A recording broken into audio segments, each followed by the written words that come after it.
Today we have a jam-packed episode. First up, we are doing a Cricut giveaway. So stay tuned to find out how to enter that. And then secondly, we're going to be playing a little game. I love to play games. I hope you do too.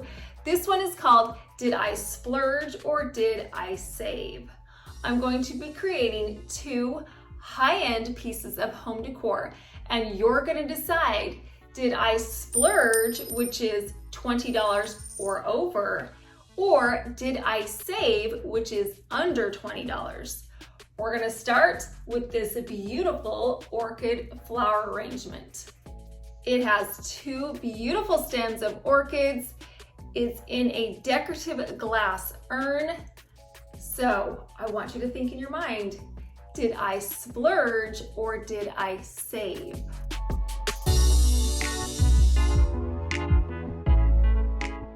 The answer is I splurged. I will show you exactly how much I splurged after we are done creating this flower arrangement. I will break down the cost for you and show you how much I spent. So first up, I needed to find a container, or in this case, an urn. I found this gorgeous glass urn at Burlington Coat Factory. It had some beautiful details, the ridges and the dips. It's just so pretty. To the inside of my container, I'm going to be adding some floral foam.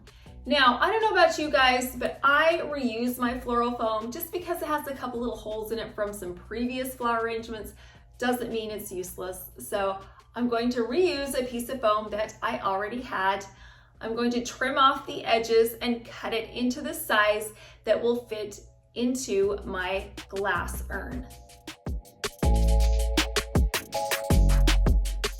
Next, I got some moss and I spread it over the surface of the foam.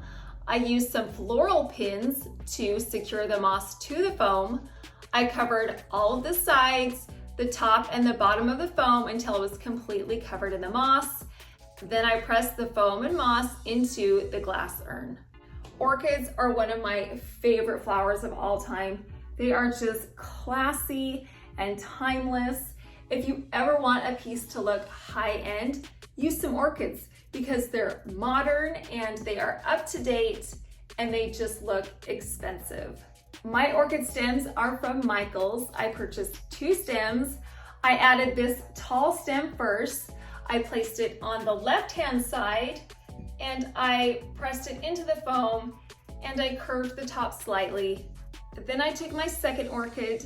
I bent the bottom of the stem to get the height I wanted instead of cutting it, because I like to use my stems multiple times. So if you do something permanent to it, then it's stuck at that height. But if you bend it, then you can unbend it and have that length for another arrangement later on. So I bent that stem and I pressed it into the foam so it was shorter than my taller stem. Now, orchids tend to be a little flimsy, so that's why they have those sticks next to them to give them that added support. We're gonna add some sticks next to ours. I purchased a wooden dowel at Home Depot. I'm going to paint it in a Rustoleum white gloss spray paint. I sprayed the paint thoroughly over the top of the dowel and the sides. Then I let it dry for 20 minutes. I twisted the dowel so the blank side is now facing up, and I sprayed that underside of the dowel until it was completely covered in the white paint as well, and then I let it dry for another 20 minutes. I placed the long wooden dowel up against the taller orchid to get the height that I needed. Then I cut the dowel to the correct size with a pair of wire cutters. I placed the wooden dowel next to the orchid stem, then pressed it into the foam. To tether the dowel and the stem together, I'm going to be using some gold lame cord. I took this cord and I wrapped it around the stem of the orchid and the wooden dowel several times to tether it together and to give the orchid some strength. Then I tied it into a knot and trimmed off the excess cord. I repeated the process on my second orchid stem. I took that wooden dowel, I held it up next to the orchid stem to get the correct height. Then I trimmed the dowel with the wire cutters, placed it next to the orchid and pressed it into the foam. Then I got that same gold lame cord, wrapped it around the stem and to the dowel to tether it together. These particular orchid stems didn't come with any leaves, and so I needed to come up with an idea for some leaves. So what I'm using is some Magnolia leaves, because these large flat leaves mimic the orchid leaves really well. Plus, you can find them pretty much anywhere. Again, mine are from Michael's. I pressed the stems of Magnolia leaves into the foam at the base of the orchids and spaced them out evenly. We are done with this arrangement. Look at how timeless and pretty this is, and it was incredibly easy to make. Plus, it was pretty affordable. So with that in mind, let's go over the cost breakdown of how much this orchid arrangement costs to make. The glass urn, we'll start with that. I purchased it at Burlington Coat Factory, and it was only $12.99. Can you believe that? That is such a great price. Such a good price, in fact, that I ended up purchasing two because I figured maybe I could make a pair of these. So that to me is a little more expensive, but it's a good deal in the long run, especially for what this is. Secondly, the stems of orchids. I got these at Michael's. They are originally $5.99. I always use my 40% off coupon or go when the flowers are 40% off. Online right now, they are on sale for 40% off, which takes the price down to $3.59 a stem. And like always, I'm just gonna round. So we're gonna round down to $3.50 a stem, which takes the cost of the orchids to $7. These Magnolia leaves that I purchased at Michael's were originally $4.99. Again, with 40% off, it took that down to $2.99, so $3. The wooden dowel was only $1. It was $1.07. We're gonna round it down to $1. And then for the moss, the foam, the cord, and the spray paint, we're gonna combine that all into one cost because we used partials of everything. So we'll say that those were $3. So if you add all of our costs together, this flower arrangement was $27. So did we splurge? Yes, we did, but $27, in my opinion, is a pretty good price to get something that looks so high-end.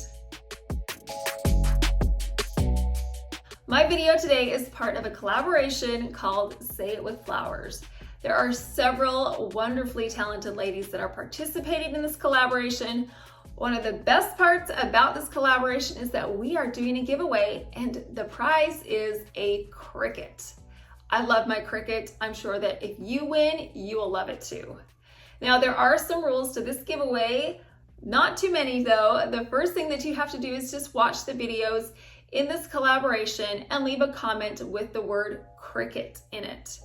We will randomly draw the winner on May the 22nd, and it will be posted on our community tab. This will be for one of our lucky viewers that live in either the US or Canada. So if you want to be entered into this giveaway, go ahead and leave a comment. That's all you have to do, and you'll be entered. Are you ready for our next splurge or save? We are going to be creating this mirrored tray. It has a gold metal rim around the edge of a mirrored top. There are gold wooden feet and a decorative border to enhance the top. So what do you think? Did I splurge or did I save? I saved. Again, I'll tell you exactly how much I spent on this at the end once we're finished making our project. So let's get making. We had to start off with a mirror, obviously. Now, I got this hanging mirror at the Dollar General. I tell you, that place has some really great options for home decor at an affordable price.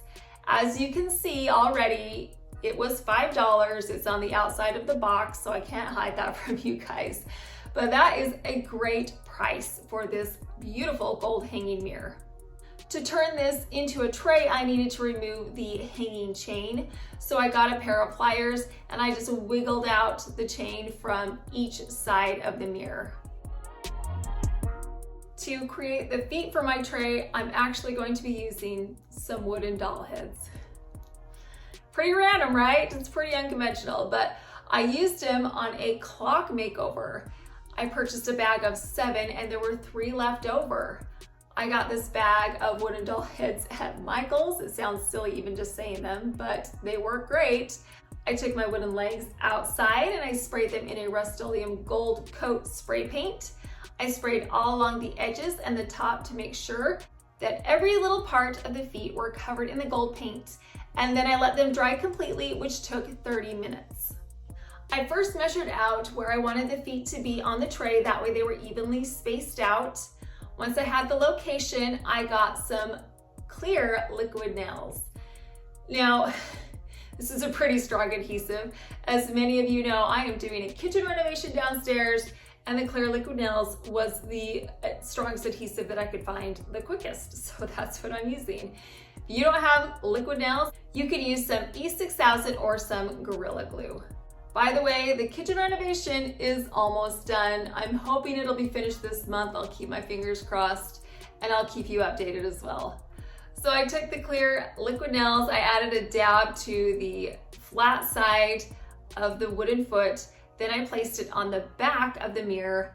Once all of my feet were glued into the correct spot, I turned the tray right side up and let the weight of the mirror press down on those feet, which creates a strong bond, and then I let it dry overnight. In honor of our Cricut giveaway today, I thought it would be fun to add a vinyl detail to the top of this tray. I created this decorative border on my Cricut Maker. Once it was cut, I placed it in the center of the mirrored top. Then I removed the transfer tape. In my opinion, this added vinyl detail makes this look so much more high-end. It just takes the tray over the top. I can see something like this at Marshall's or at TJ Maxx or Home Goods for $20 to $30 easily. So speaking of money, let's go over the cost breakdown of how much it costs to make this tray. As you saw, the mirror was $5 and it was from the Dollar General. The package of the 7 wooden doll heads was from Michael's and it was $4.50, which makes each wooden piece about 75 cents. I used 3. Again, we're gonna be using partials for the spray paint and the vinyl. I'm estimating that the vinyl was around $3 and the spray paint we'll say was $1. So altogether, to create this beautiful decorative tray, it cost me only $11.25. There are so many things I'm going to be adding to the top of this mirrored tray. Today, I just am putting a candle in the center, that way you could have an unobstructed view of the vinyl detail on the top. I love using mirrors. They reflect light, and it also reflects the beautiful objects that will be adorning the top of the tray. How did you do on this project? Did you get it right? I thought this was a fun game to play today. It also shows you that you don't have to spend a whole lot of money to create something beautiful for your home. If you like this splurge or save game, leave me a comment and let me know, and I will do more videos like this.